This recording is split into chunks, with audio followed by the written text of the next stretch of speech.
بسم الله الرحمن الرحيم. لا إله إلا الله وحده لا شريك له، له الملك وله الحمد يحيي ويميت وهو حي لا يموت بيده الخير وهو على كل شيء قدير. سبحان الله والحمد لله ولا إله إلا الله والله أكبر ولا حول ولا قوة إلا بالله العلي العظيم.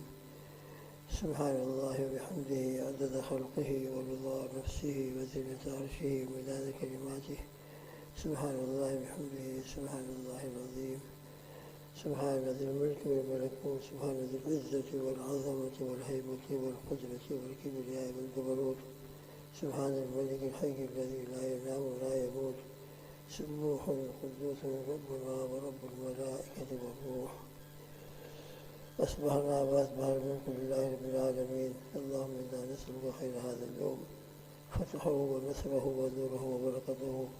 لنا ولجميع أمة محمد صلى الله عليه وسلم، ونعوذ بك من شر هذا اليوم وشر ما بعده. الحمد لله الذي تواضع كل شيء بعظمته، الحمد لله الذي ذل كل شيء لعزته، الحمد لله الذي خضع كل شيء لملكه. ونشهد أن لا إله إلا الله وحده لا شريك له، إلها واحدا أحدا صمدا لم يتخذ صاحبة ولا ولدا. ونشهد أن سيدنا ونبينا ومولانا محمد عبده ورسوله، صلوات الله وسلامه على سيدنا محمد وعلى آله وأصحابه وأزواجه وأتباعه أجمعين، وبارك وسلم تسليما كثيرا كثيرا. رضينا بالله ربا وبالإسلام دينا وبمحمد صلى الله عليه وسلم نبيا ورسولا.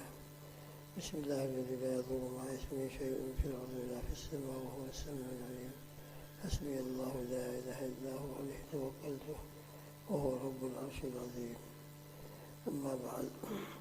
فأعوذ بالله من الشيطان الرجيم. بسم الله الرحمن الرحيم. لله ما في السماوات وما في الأرض، وإن تبدوا ما في أنفسكم أو تخفوه يحاسبكم به الله، فيغفر لمن يشاء ويعذب من يشاء، والله على كل شيء قدير. صدق اللہ العظیم. سورہ بقرہ، اس کے بارے میں کچھ فضائل کا تذکرہ ہوا تھا. پھر اس کے بعد سورہ بقرہ کے اندر آیت الکرسی، جو پورے قرآن کی آیتوں میں سب سے عظیم الشان آیت ہے، سیدۃ آیات القرآن ہے، اس کا الحمدللہ کچھ تذکرہ ہوا، مذاکرہ ہوا. اب یہ سورہ بقرہ کی آخری 3 آیتیں ہیں، ان کی بھی خاص کر آخری 2 آیتوں کے بڑے فضائل ہیں. اللہ کرے ہمارے ذہن کے اندر آیت الکرسی کی بھی عظمت اور اس کے ساتھ تعلق، اور پورے قرآن کے ساتھ اس کی برکت سے تعلق قائم ہو. اور یہ آیتیں بھی یقیناً ہمارے لیے بہت بڑی برکت کی چیز ہے. للہ ما فی السماوات و ما فی الارض، اللہ کے ملک میں ہے سب مخلوقات، جو کچھ آسمانوں میں ہے اور جو کچھ زمینوں میں ہے. یعنی خود آسمان و زمین بھی اللہ کے ملک میں داخل ہیں، اور آسمان اور زمین کے اندر جتنی مخلوقات ہیں اور جتنی چیزیں ہیں، وہ تمام کی تمام چیزیں اللہ ہی کے ملک میں ہیں. اس طرح کہ آیت الکرسی کے اندر اللہ لا الہ الا هو الحی القیوم لا تأخذہ سنۃ ولا نوم لہ ما فی السماوات ما فی الارض کی تفصیل میں تذکرہ ہوا تھا. یہی للہ ما فی السماوات ما فی الارض کے اندر بھی ہے. لہذا اللہ پاک آسمانوں کے بھی مالک ہے، زمین کے بھی مالک ہے. ابھی آسمانوں کے اندر ملائکہ ہے اور زمینوں کے اندر انسان، جنات وغیرہ. اللہ بہتر جانتے ہیں کتنے عالم ہیں. ان تمام چیزوں کے اللہ سبحانہ و تعالیٰ مالک ہے، اور ہر چیز اللہ کی مملوک ہے. تو ہم بھی اپنے آپ کو یہی سمجھتے رہیں ہمیشہ کہ میری ذات اور میرے قبضے کے اندر جو کچھ مال ہے، حقیقت میں ان کا مالک اللہ کی ذات عالی ہے. ہم تو ان کے مملوک ہیں، ان کے غلام ہیں. وَإِن تُبْدُوا مَا فِي أَنفُسِكُمْ أَوْ تُخْفُوهُ يُحَاسِبْكُم بِهِ اللَّهُ. جو باتیں تمہارے دلوں میں ہوتی ہیں، کسی بھی طریقہ کا کوئی گناہ کی بات ہو، کوئی گناہ کا عمل ہو، ان تبدو ما فی انفسکم، اگر تم اپنے دل کی بات کو ظاہر کر دو، جو گناہ کی بات دل میں آئی تھی، جو وسوسہ دل میں آیا تھا، اس کو تم ظاہر کر دو۔ قول کے اعتبار سے اگر ہے تو قولاً ظاہر کر دو، اور اگر عمل کے اعتبار سے ہے، کوئی کام کا دل کے اندر وسوسہ آیا کہ میں گناہ کا کام کروں، اور تم وہ گناہ کا کام کر لو، ان تبدو ما فی انفسکم او تخفوہ، یا تم اس کو اپنے نفس کے اندر پوشیدہ رکھو۔ دل کے اندر جو گناہ کا وسوسہ آیا تھا، چاہے کوئی بھی گناہ ہو، اس کو تم چھپائے رکھو، ظاہر نہ کرو، یا کسی عمل جو گناہ سے اس کا تعلق ہے، دل میں اس کا وسوسہ آیا، اس کا خیال آیا، اب چاہے وہ خیال اپنے ارادے سے تم نے پیدا کیا ہو یا خود بخود آیا ہو، وہ ان تبدو ما فی انفسکم کے اندر بھی وہ خیال چاہے تم نے اپنے ارادے سے دل میں پیدا کیا ہو اور پھر اس کو ظاہر کیا ہو، یا خود بخود آیا ہو اور اس کو تم نے ظاہر کیا ہو، یحاسبکم بہ اللہ، آیت کا جو عموم ہے یہ ان دونوں صورتوں کو شامل ہے۔ قصداً و ارادتاً دل کے اندر خیال پیدا کیا ہو، پھر ظاہر کیا ہو یا چھپایا ہو، اس کو بھی آیت کریمہ شامل ہے، یحاسبکم بہ اللہ، اللہ تعالیٰ اس پر تمہارا محاسبہ فرمائیں گے قیامت کے دن۔ اور اگر وہ ارادہ خود بخود غیر اختیاری طور پر دل میں آیا ہو، تو اختیاری خیال اور وسوسہ ہو یا غیر اختیاری خیال اور وسوسہ ہو، اور تم اس کو چھپائے رکھو، تو آیت کے عموم سے یہ معلوم ہوتا ہے کہ ان دونوں صورتوں میں چاہے وہ ارادہ اختیاری ہو یا غیر اختیاری ہو، یحاسبکم بہ اللہ، اللہ تعالیٰ اس پر تمہارا حساب لیں گے۔ اس کے بعد فیغفر لمن یشاء ویعذب من یشاء، قیامت میں حساب دونوں کا ہوگا، پھر اس کے بعد اللہ تعالیٰ جس کو چاہیں گے معاف فرما دیں گے، اور جس پر چاہیں گے عذاب دیں گے۔ ان اللہ لا یغفر ان یشرک بہ ویغفر ما دون ذلک لمن یشاء، اس کے پیش نظر فیغفر لمن یشاء یعنی کفر و شرک کے علاوہ جتنے بھی گناہ ہیں، چاہے وہ گناہ تمہارے دل کے اندر اختیاری طور پر تم نے پیدا کیے ہوں اور ظاہر کر دیا ہو، یا غیر اختیاری طور پر پیدا ہوئے ہوں اور ظاہر کر دیا ہو، یا ظاہر نہ کیا ہو، تخفو ہو، قیامت کے دن اب چاہے جس کو معاف کر دیں، تمہارے جس ارادے کو، جس عمل کو، جس گناہ کو معاف کر دیں، اور وہ یعذب من یشاء، اور جس گناہ کے اوپر چاہے وہ اختیاری وسوسہ ہو، غیر اختیاری وسوسہ ہو، اختیاری طور پر عمل کیا ہو یا غیر اختیاری طور پر وسوسہ پیدا ہو تو عمل کر لیا ہو، اللہ تعالیٰ کے اختیار میں ہے، چاہے تو اس پر عذاب دیں۔ بہرحال آیت کے عموم سے یہ معلوم ہوتا ہے کہ محاسبہ قیامت کے دن میں دونوں چیزوں سے حساب ہوگا، اختیاری جو ارادے ہوں، اختیاری جو نیتیں ہوں ان پر بھی، اور غیر اختیاری جو وساوس ہوں اور ان کو چھپائے رکھا ہو ان پر بھی۔ البتہ فیغفر لمن یشاء ویعذب من یشاء ہے، اللہ جس کی چاہیں گے مغفرت فرما دیں گے، اور جس پر چاہیں گے عذاب دیں گے۔ واللہ علی کل شیء قدیر، اور اللہ تعالیٰ ہر چیز پر پوری قدرت رکھنے والے ہیں۔ بس یہ آیت شریفہ جب نازل ہوئی تو چونکہ آیت کا عموم اختیاری جو ارادے اور وسوسے ہوتے ہیں ان کو بھی شامل ہے، اور غیر اختیاری طور پر انسان کے ارادے کے بغیر خود بخود دل کے اندر وسوسہ آیا ہو اور وہ گناہ کا وسوسہ ہے، تو آیت کے عموم سے اور آیت کے الفاظ سے یہ معلوم ہوتا ہے کہ اس پر بھی قیامت میں محاسبہ ہوگا۔ اس آیت کے نزول کے بعد حضرات صحابہ کو بڑی زبردست فکر ہوئی، اور اللہ نے ان کی فکر سے جب انہوں نے جا کر اپنی فکر کو نبی کریم صلی اللہ تعالیٰ علیہ وسلم کے سامنے پیش کیا، اور پھر حضور پاک صلی اللہ علیہ وسلم نے ان کو جو تلقین فرمائی، اس کی برکت سے قیامت تک کے لیے الحمدللہ آسانی ہو گئی۔ تو وہ نفوس مقدسہ تھے، ان کو اپنی آخرت کی بے انتہا فکر تھی، بے انتہا، لہذا ان کو یہ فکر ہوئی کہ جب ہمارے غیر اختیاری ارادوں پر بھی پکڑ ہوگی، انسان کا اپنے اختیار ہو، وہاں تو انسان کو سمجھ میں آتی ہے بات کہ میں نے اپنے دل کے اندر جو وسوسہ پیدا کیا تھا گناہ کا، وہ میں نے اپنے اختیار سے پیدا کیا تھا، اس پر مواخذہ ہو وہ تو ٹھیک ہے، لیکن غیر اختیاری طور پر تو ہمارے دلوں میں کیسے وسوسے آتے ہی رہتے ہیں، شیطان وسوسے ڈالتے ہی رہتا ہے، اور اس میں ہمارے اختیار کو ذرا بھی دخل نہیں ہوتا، غیر اختیاری طور پر وہ وسوسہ آ رہا ہے، اس پر بھی محاسبہ ہو، تو اس پر حضرات صحابہ کو بڑی زبردست فکر لاحق ہوئی اور بہت زیادہ ان کو آخرت کا معاملہ سنگین معلوم ہوا کہ یہ تو بہت مشکل معاملہ ہے انسان کے جس میں بالکل اختیار نہ ہو اور اس پر بھی محاسبہ ہو۔ یہ بات الگ ہے کہ اللہ جس کی چاہے مغفرت کر دیں اور جس کی چاہے عذاب دیں لیکن عذاب کی صورت بھی تو ہو سکتی ہے۔ تو اس فکر کی وجہ سے حضرات صحابہ نبی کریم صلی اللہ تعالی وسلم کی خدمت اقدس میں حاضر ہوئے اور اپنے سخت فکر اور غم کو جو پیدا ہوا تھا پیش کیا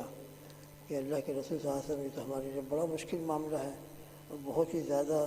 آخرت کے اعتبار سے سنگین معاملہ ہے کہ غیر اختیاری وسوسوں پر بھی اور غیر اختیاری گناہوں کے ارادے کے اوپر بھی اس پر ہماری پکڑ ہو۔ نبی کریم صلی اللہ علیہ وسلم نے فرمایا کہ دیکھو بھائی، اللہ کے ہم مملوک ہیں، للہ ما فی السماوات و ما فی الارض، اور ایک انسان کو بھی دنیا کے اندر اپنی مملوک چیز کے اندر تصرف کا پورا اختیار ہوتا ہے۔ تو اللہ تو مالک حقیقی ہیں۔ جب دنیا کے مالک مجازی اپنی چیزوں میں کوئی تصرف کرتے ہیں اور دوسرا کوئی اس کے اوپر روکتا ہے تو کہتے ہیں کہ آپ خاموش رہیں، میری چیز ہے، میں جو چاہے کروں۔ تو جب مالک مجازی دنیا کے اندر اپنے مملوک کے اندر جو چاہے تصرف کرتا ہے، دوسرا اگر روکنا چاہے تو مالک مجازی یہ کہہ کر روک دیتا ہے کہ بھائی میری چیز ہے۔ تو جب مالک مجازی دنیا کے اندر اپنی چیزوں میں جو چاہے تصرف کرتا ہے وہ تو مالک حقیقی ہے، لہذا ہم ان کے مملوک ہیں، غلام ہیں، یقیناً غلام ہیں اور یقیناً وہ مالک حقیقی ہیں، لہذا ان کو ہمارے بارے میں پورا اختیار ہے کہ ہمارے جس عمل کے اوپر، چاہے وہ اختیاری ہو یا غیر اختیاری ہو، جس وسوسے کے اوپر، چاہے وہ اختیاری ہو غیر اختیاری ہو، دونوں مشیتوں کے ساتھ مغفرت چاہیں تو اس کا بھی ان کو پورا حق ہے اور عذاب دینا چاہیں تو اس کا بھی ان کو پورا حق ہے۔ لہذا آیت شریفہ جو نازل ہوئی ہے اور اس میں تم کو جو غم اور فکر لاحق ہوئی ہے، خیر آخرت کا غم و فکر تو بالکل ہونا ہی چاہیے، لیکن اس کے اوپر تم کوئی شکایت نہ کرو، بلکہ اس آیت کی نزول کے بعد بھی تم سمعنا و اطعنا کہو، ابھی ہم نے تو سن لیا اور تعمیل کی۔ اے اللہ، آپ ہمارے مالک ہیں اور مالک حقیقی ہیں اور ہم آپ کے مملوک ہیں، آپ کو ہماری ذات میں تصرف کرنے کا پورا اختیار ہے، لہذا تم سمعنا و اطعنا کہو۔ چنانچہ حضرات صحابہ رضی اللہ تعالیٰ عنہ اجمعین جو مجسم اطاعت ہے، وہاں وہ اپنی عقل کو اور اپنے جذبات کو اللہ کے حبیب صلی اللہ علیہ وسلم کے کسی چیز کی ارشاد فرما دینے کے بعد بالکل اپنے جذبات کو پیچھے ڈال دیتے تھے۔ ان کی طبیعتوں میں بحث و مباحثہ، آرگومنٹ اور نافرمانی کا مادہ ہی گویا ختم ہو چکا تھا اللہ کے حبیب صلی اللہ علیہ وسلم کی صحبت کی برکت سے۔ پھر انہوں نے کوئی بلیم نہیں کیا، کوئی کلیم نہیں کیا، کوئی اعتراض پیش نہیں کیا اور کوئی یہ بات نہیں کہی کہ نہیں ہمارے لیے تو بہت مشکل ہے، یہ تو کس طرح ہو سکے گا، بالکل نہیں، بالکل مزاج اطاعت والا تھا۔ بس اس آیت شریفہ میں ہمارے لیے بہت بڑا سبق ہے کہ ہم بھی اپنا مزاج ہمیشہ اطاعت والا بنائیں، ہمیشہ شریعت کے سامنے اپنے آپ کو جھکانے والا بنائیں، تو پھر انشاءاللہ اس مزاج کی وجہ سے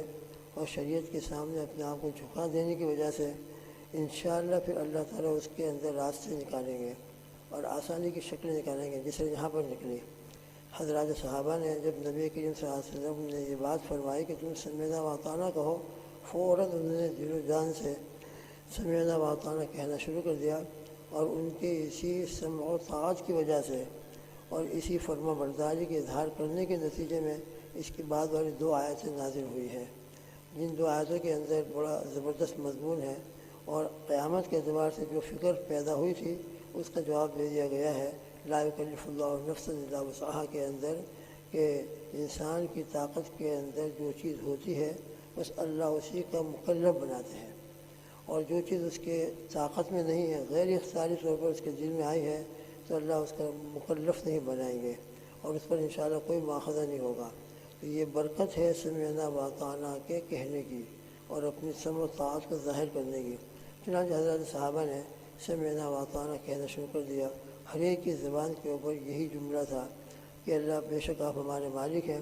ہمارے دل کے اندر جو وسوسے پیدا ہوئے چاہے وہ ہمارے اختیار سے ہوں اور چاہے غیر اختیاری ہوں، آپ ان پر محاسبہ کریں، بے شک آپ کو حق ہے، آپ مالک ہیں۔ چنانچہ جب یہ کہنا شروع کیا تو جیسا ابھی تذکرہ کیا گیا کہ اس کی برکت سے بھی اللہ سبحانہ و تعالیٰ نے آسانی فرمائی، اور اس کے بعد کی دو آیتوں کے اندر اسی مضمون کو بیان فرمایا، اور لا یکلف اللہ نفسا الا وسعہا میں ارشاد فرمایا کہ نہیں بھائی ٹھیک ہے،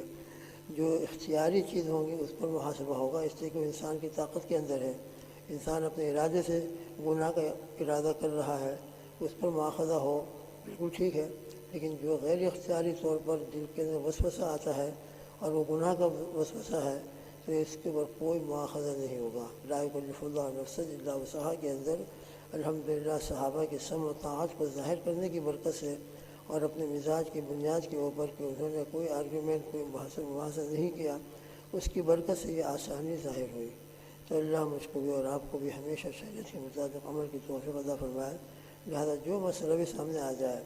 ہمارے جذبات کے خلاف ہو، ہمارے دل کے منشا کے خلاف ہو، لیکن بہرحال اللہ کا حکم ہے، اس کے سامنے ہم اپنے آپ کو ہمیشہ جھکا دینے والا مزاج بنائیں، ہمیشہ بات کو مان لینے والی طبیعت بنائیں۔ جب ہم مان لیں گے اور شریعت کے حکم کو تسلیم کر لیں گے، پھر انشاءاللہ اللہ تعالیٰ اس کے اندر جو مشکلات ہیں ان مشکلات کو دور فرمائیں گے اور اس مسئلے کا کوئی حل انشاءاللہ ظاہر فرما دیں گے۔ اس لیے ایک انسان جو مسلمان ہے، ایمان رکھتا ہے، اس کا مزاج ہمیشہ سمعنا و اطعنا کا ہونا چاہیے۔ سمعنا و اطعنا کی برکت سے بڑی بڑی مشکلات حل ہو جائیں گی، اللہ کی طرف متوجہ ہو جائیں اور اللہ کی طرف متوجہ ہو کر آسانی مانگیں اور پھر اس مسئلے کا حل مانگیں، انشاءاللہ ثم انشاءاللہ اللہ تعالیٰ آسانی فرمائیں گے۔ پھر بھی اگر بس انسان کمزور ہے، کوئی غلط کام ہو جائے تو غفرانک ربنا و الیک المصیر کے اندر یہ مضمون آ رہا ہے، اللہ تعالیٰ سے مغفرت طلب کریں کہ اللہ یہ بات تھی جو ہم کو نہیں کرنا چاہیے تھی، ہو گئی ہے، گناہ ہو گیا ہے، آپ ہمارے اس گناہ کو معاف فرما دیں۔ تو اولاً تو سمعنا و اطعنا ہونا چاہیے، اور خدا نخواستہ سمعنا و اطعنا کی صورت میں بھی کوئی غلطی ہو گئی، کوئی مسٹیک ہو گئی، کوئی گناہ ہو گیا تو پھر غفرانک ربنا و الیک المصیر کہہ کر معافی مانگیں گے اور ربنا لا تؤاخذنا ہماری دعائیں مانگنا شروع کر دیں گے، تو انشاءاللہ ثم انشاءاللہ اللہ تعالیٰ پھر اس گناہ کو بھی، چاہے خطاً ہو گیا ہو یا کسی وجہ سے ہو گیا ہو، انسان سے گناہ جو ہوتا ہے بس اولاً یہی ہوتا ہے کہ خطاً ہوتا ہے، نسیاناً ہو جاتا ہے، عمداً و ارادتاً بہت کم ہوتا ہے، عمداً و ارادتاً بھی اگر ہو گیا، بعد میں ندامت ہو گئی اور توبہ کرنا شروع کر دیا تو اللہ تعالیٰ اس کو بھی معاف فرما دیتے ہیں۔ تو بہرحال یہ مزاج بننا چاہیے۔ اس آیت شریفہ سے ہم کو یہ عبرت اور یہ سبق حاصل کرنا چاہیے کہ ہمیشہ ہم شریعت کے تابع رہنے کی عادت ڈالیں اور ہمیشہ سمعنا و اطعنا ہمارا مزاج ہو، سمعنا و عصینا نہ ہو کہ ہم نے سن تو لیا مگر ہم کرنے والے نہیں ہیں، ہم نافرمانی کریں گے۔ یہ مزاج یہودیوں کا تھا، یہ مزاج ایمان والوں کا نہیں ہے۔ ایمان والوں کا، حضرات صحابہ کا مزاج تو سمعنا و اطعنا ہے۔ اللہ ہم سب کو اسی پر عمل کرنے کی توفیق عطا فرمائے، ہمیشہ اللہ کو اپنا مالک سمجھ کر ان کے احکامات کو دل و جان سے ہم قبول کر لیں اور ہمیشہ اپنے اثر کو اللہ کے حکم کے سامنے جھکا دیں، تو انشاءاللہ ثم انشاءاللہ اللہ تعالیٰ پھر آسانیوں کی شکل پیدا فرماتے ہیں اور اللہ تعالیٰ ان مسائل کے اندر پھر غیبی نصرت فرماتے ہیں اور غیبی نصرت کی برکت سے وہ مسئلہ آسان ہوتا ہے۔ اللہ تعالیٰ ہم سب کو قرآن پاک کی ہدایت کے اوپر اور حضرات صحابہ والے مزاج ہمارے اندر پیدا کرنے کی توفیق عطا فرمائے اور اس سے عبرت حاصل کر کے ہم اپنی زندگیوں کو اس کے مطابق بنا دیں، ہمیشہ سمعنا و اطعنا والا مزاج ہمارا بن جائے اور شریعت کے سامنے جھکنے والی طبیعت ہماری ہو جائے۔ اللہ تعالیٰ ہم سب کو یہ صفت عطا فرمائے۔ اللہم آمین۔ سبحان اللہ بحمدہ، سبحانک اللہم و بحمدک، ونشہد ان لا الہ الا انت، نستغفرک ونتوب الیک، وصلی اللہ تعالیٰ علی خیر خلقہ محمد وعلی آلہ واصحابہ وازواجہ اجمعین۔ سبحان ربک رب العزۃ عما یصفون، وسلام علی المرسلین، والحمد للہ رب العالمین، برحمتک یا ارحم